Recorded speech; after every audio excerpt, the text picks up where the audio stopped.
Hi, it's William Jiamin, and you're watching a serious video of my digital memoir as a form of digital arts. And today I want to talk a little bit about the lesson I learned, about love, about growth, and about my personal realization about love.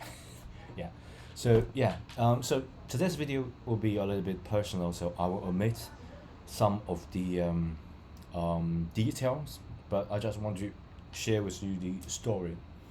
So, and of course, I want this to be a lesson for my kids and for anyone who also experienced some hardship about love. Okay, so hopefully this video is helpful. So many years ago, long before I met your mom, and this is for my kids. Okay, it's not your mom. Okay. Um, so long before I met your mom, I experienced two or three relationships, and I experienced a crush. I feel like the crush changed everything, and it's not about just any crush. It's like a crush that it seems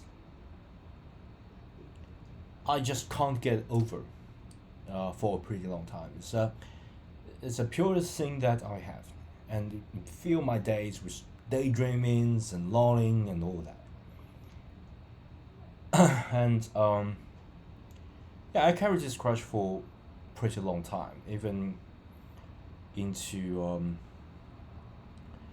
in, even into the periods of life when it shouldn't have. Okay, it's it's tough to admit, but it's true. And as I said, I want to be completely honest with you guys. But yeah, I just think never get over crush, and but one day I began to realize something. Especially when I grew older, I began to realize that's that's the crush. That's not love.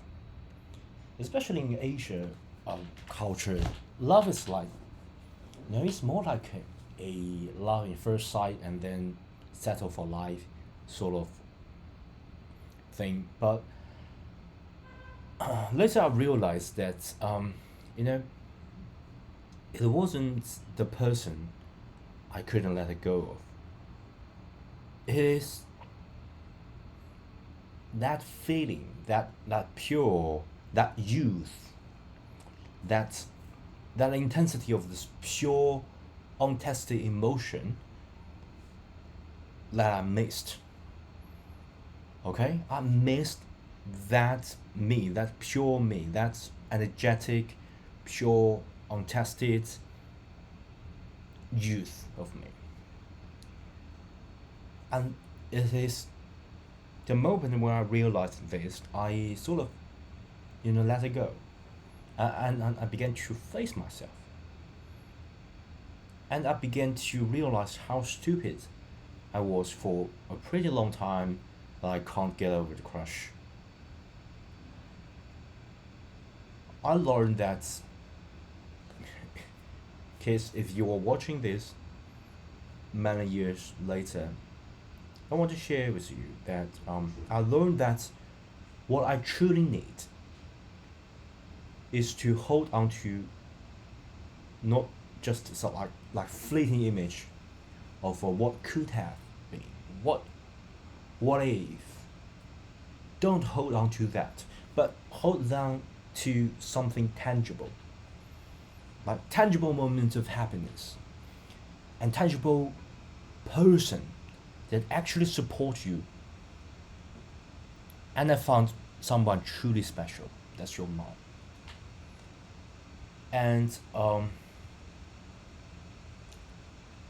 and to my kids, I want you to know that it's okay to cherish your memories, your feelings, from your past, about your crush, all that. That's completely okay.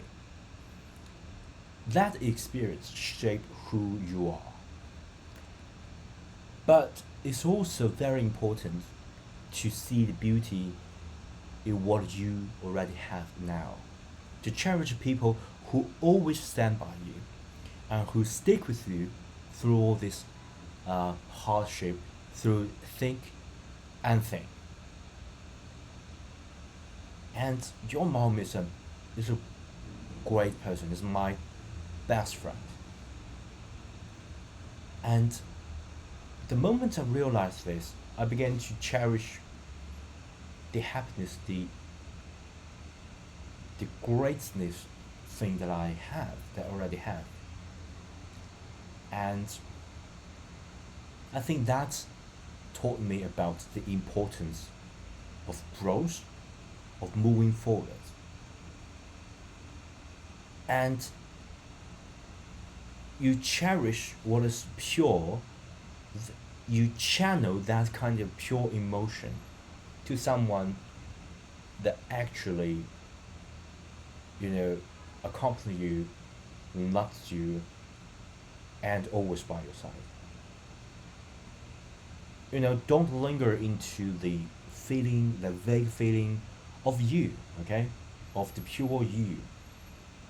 And channel that into something that's invisible, that's something that's not tangible, something that doesn't exist. Only in memory. You can cherish that memory, but you need to channel that action, channel that emotion, and cherish and grasp to what you already have now. Cherish the person that by your side. And I want to say to my wife, if you're watching, thank you so much. Thank you, my love, for being my rock, my joy, and sharing this wonderful life with me. Thank you. And that's my personal experience. And that's how I get over crush and live a happy life with your mom. Okay? Yeah, that's my memoir as well as my life lessons. Thanks. Bye.